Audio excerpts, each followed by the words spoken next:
दोस्तों, आज की सबसे पहली और बड़ी खबर।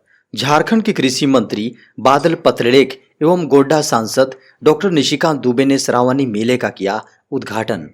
बुधवार को बिहार झारखंड के प्रवेश दुम्मा में गुरु पूर्णिमा के अवसर पर श्रावणी मेला 2022 का उद्घाटन झारखंड सरकार के कृषि मंत्री बादल पत्रलेख एवं गोड्डा सांसद डॉक्टर निशिकांत दुबे द्वारा किया गया।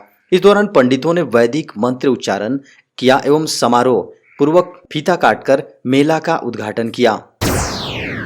बड़ी खबर है, विधायक सरयू राय ने गरीब छात्रों के लिए शुरू की फ्री कोचिंग क्लास। झारखंड के पूर्व मुख्यमंत्री और भाजपा के वरिष्ठ नेता रघुवर दास को वर्ष 2019 के विधानसभा चुनाव में हराने वाले भाजपा के पूर्व नेता और जमशेदपुर पूर्वी से निर्दलीय विधायक सरयू राय ने गरीब छात्रों के लिए फ्री कोचिंग की सुविधा शुरू की है। बीणा पाणी पाठशाला के तहत गरीब छात्रों के लिए मुफ्त कोचिंग पहल करने वाले सरयू राय ने कहा, वो गरीब छात्रों के भोजन, शिक्षा और स्वास्थ्य पर फोकस कर रहे हैं। बड़ी खबर है, धनबाद में मिट्टी धंसने से 4 मजदूरों की दर्दनाक मौत। धनबाद रेल मंडल में अंडरपास निर्माण के दौरान मिट्टी धंस गई, इसमें 6 मजदूर दब गए। मौके पर ही 4 मजदूरों की मौत हो गई, जबकि 2 गंभीर रूप से घायल हो गए हैं। बताया जा रहा है कि मालगाड़ी गुजरने के कारण से हादसा हुआ है। गांव वाले घटना के विरोध और मुआवजे के लिए रेलवे ट्रैक पर बैठ गए थे। यह घटना मंगलवार देर रात प्रधान खंटा स्टेशन के समीप लगे छाताकुली गांव की है। गांव के लिए रेलवे ट्रैक के नीचे अंडरपास का निर्माण चल रहा था। झारखंड के स्कूलों में बांटे गए बैग की गुणवत्ता जांच का आदेश। बड़ी खबर है, झारखंड के गवर्नमेंट विद्यालयों में विद्यार्थियों को दिए जा रहे स्कूल बैग की जांच की जाएगी। झारखंड शिक्षा परियोजना परिषद यह जानना चाहती है कि ये स्कूल बैग 1 साल चलेंगे या फिर 2 साल तक इसका उपयोग किया जा सकेगा। राज्य परियोजना निदेशक किरण कुमार पासी ने सभी जिला शिक्षा पदाधिकारी और जिला शिक्षा अधीक्षक को जांच करने का निर्देश दिया है। जेपीसी की एसपीडी किरण कुमार पासी ने जिलों को निर्देश दिया है कि डीओ-डीएसई जिले की सैंपल सर्वेक्षण रिपोर्ट 4 दिनों में उपलब्ध कराएं। बड़ी खबर है, अब देश भर में 18 से 59 साल वालों को फ्री में लगेगी कोरोना वैक्सीन की बूस्टर डोज। देश में 18 से 59 वर्ष के आयु वर्ग के लोगों को सरकारी टीकाकरण केंद्रों पर कोरोना टीके की बूस्टर या तीसरी खुराक मुफ्त लगवा सकेंगे। 75 दिन के एक विशेष अभियान के तहत ऐसा किया जाएगा, जिसकी शुरुआत 15 जुलाई से हो रही है। केंद्रीय मंत्री अनुराग ठाकुर ने बुधवार को इसकी जानकारी दी। अनुराग ठाकुर ने बताया कि कोविड बूस्टर डोज के प्रति जागरूकता बढ़ाने के उद्देश्य से भारत की स्वतंत्रता के 75 वर्ष पूरे होने के अवसर पर आज़ादी का अमृत महोत्सव के तहत अभियान चलाया जाएगा। अभी तक 18 से 59 साल की 77 करोड़ पात्र आबादी में से 1% से भी कम को एहतियाती खुराक दी गई है। हालांकि 60 साल से अधिक के उम्र के लगभग 16 करोड़ लोगों और स्वास्थ्य कर्मियों एवं अग्रिम मोर्चे के कर्मियों में से लगभग 26% लोग बूस्टर खुराक ले चुके हैं। बड़ी खबर है, झारखंड पुलिस को टेक्नोलॉजी फ्रेंडली बनाने की तैयारी। झारखंड में पुलिस अफसरों को टेक्नोलॉजी फ्रेंडली बनाने पर काम चल रहा है।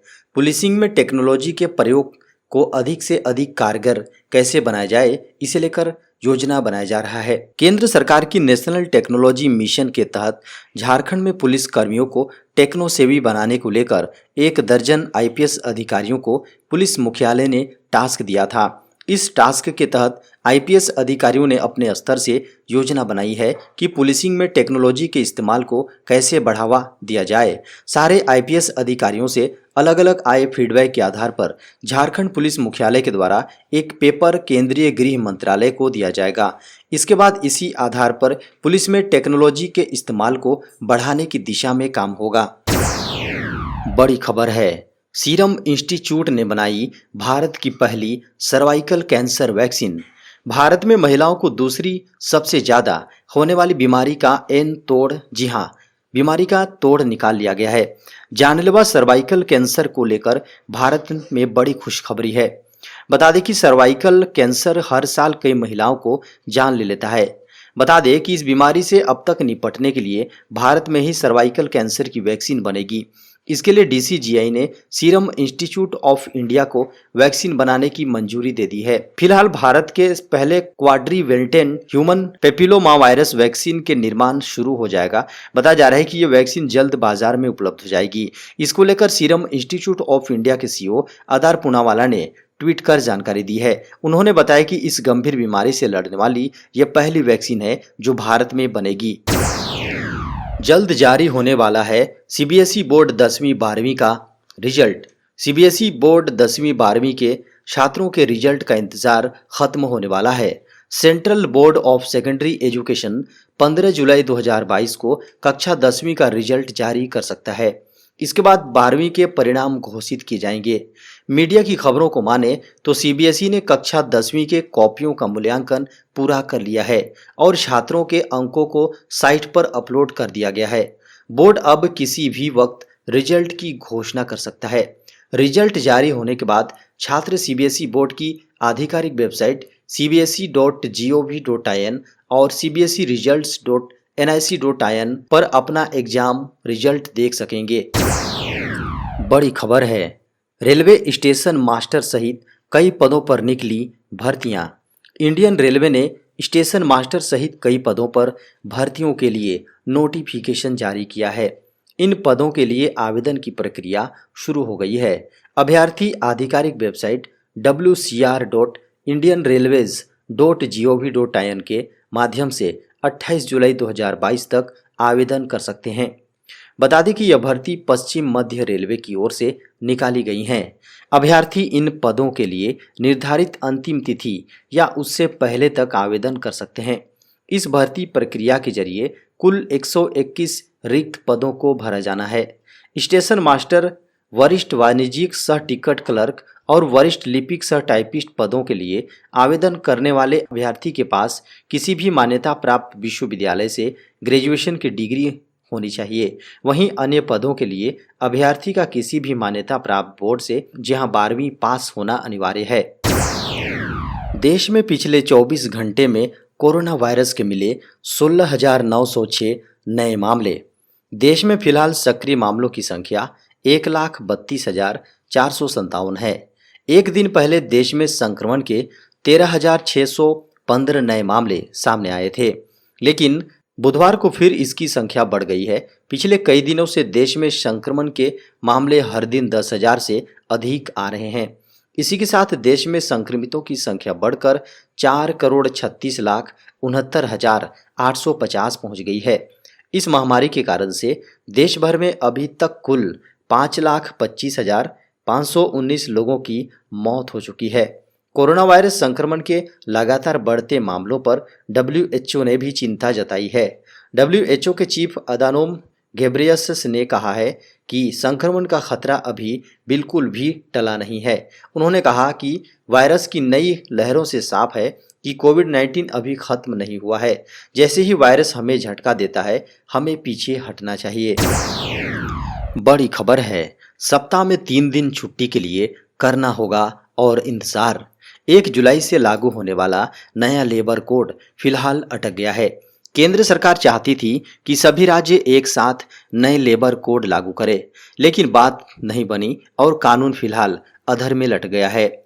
23 राज्य नए लेबर कोड के कानून के प्री पब्लिश्ड ड्राफ्ट को अपना चुके हैं, लेकिन बाकी के राज्यों ने इसे अभी तक नहीं अपनाया है। सरकार 4 बड़े बदलाव के लिए नया लेबर कोड लेकर आई है। नए कोड से साप्ताहिक छुट्टियों से लेकर इन सैलरी तक में बदलाव होता है। नए वेज कोड के अनुसार नौकरी पेशा लोगों को सप्ताह में 4 दिन काम और 3 अवकाश मिलने हैं। हालांकि इसके लागू होने के बाद कर्मचारियों को दफ्तर में अधिक काम करना पड़ेगा। सप्ताह में 3 दिन की छुट्टी के साथ आपको हर दिन दफ्तर में 12 घंटे काम करने पड़ेंगे। मतलब यह है कि किसी भी हाल में आपके काम की अवधि कम नहीं होगी। बड़ी खबर है, उम्मीदवार नहीं मिलने के कारण जेपीएससी ने फिर मांगा इन पदों के लिए आवेदन।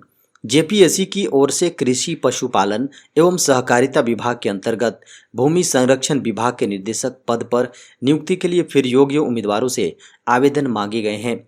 इस बार आवेदन 5 अगस्त 2022 तक मांगा गया है। आयोग ने इससे पूर्व भी फरवरी 2022 में इस पद के लिए योग्य अभ्यर्थियों से आवेदन मांगे थे। निर्धारित तिथि तक 3 आवेदन आए। आयोग ने समीक्षा के बाद तीनों आवेदन अस्वीकृत कर दिए। आयोग के सचिव ने इसकी सूचना विभाग को उपलब्ध कराकर पुनः विज्ञापन जारी करने की बात कही। बड़ी खबर है, बढ़ती महंगाई को कंट्रोल करने के लिए सरकार ने बनाया खास प्लान। देश में महंगाई अपने चरम पर है, जिससे आम जनता काफी ज्यादा परेशान है और इसे लेकर सरकार भी काफी चिंतित है। महंगाई को ही इन्फ्लेशन रेट कहा जाता है और इससे घटने बढ़ने से ही महंगाई की दर का अनुमान भी लगाया जाता है। इसी इन्फ्लेशन को कंट्रोल में रखने के लिए वित्त मंत्री निर्मला सीतारमण ने खास प्लान तैयार किया है। दरअसल सीपीआई आधारित इन्फ्लेशन रेट लगातार अपने ऊंचे स्तर पर बना हुआ है, जिसके कारण कई प्रोडक्ट्स की कीमतों में लगातार वृद्धि देखी जा रही है। इस मुद्दे पर निर्मला सीतारमण का कहना है कि महंगाई पर रोक के लिए उचित और सटीक उपायों की जरूरत है। लगातार बढ़ते इन्फ्लेशन रेट को लेकर वित्त मंत्री ने चिंता जताते हुए कहा कि रिजर्व बैंक का अनुमान है कि वित्त वर्ष की दूसरी छमाही की शुरुआत तक केंद्रीय बैंक और सरकार दोनों को ही सचेत रहना होगा। इसका मतलब यह है कि अक्टूबर के महीने तक मुद्रास्फीति पर बहुत ज़्यादा सजगता जरूरी है, क्योंकि यदि सजगता नहीं दिखाई गई तो इसका असर सीधे इन्फ्लेशन रेट यानी कि महंगाई पर पड़ेगा।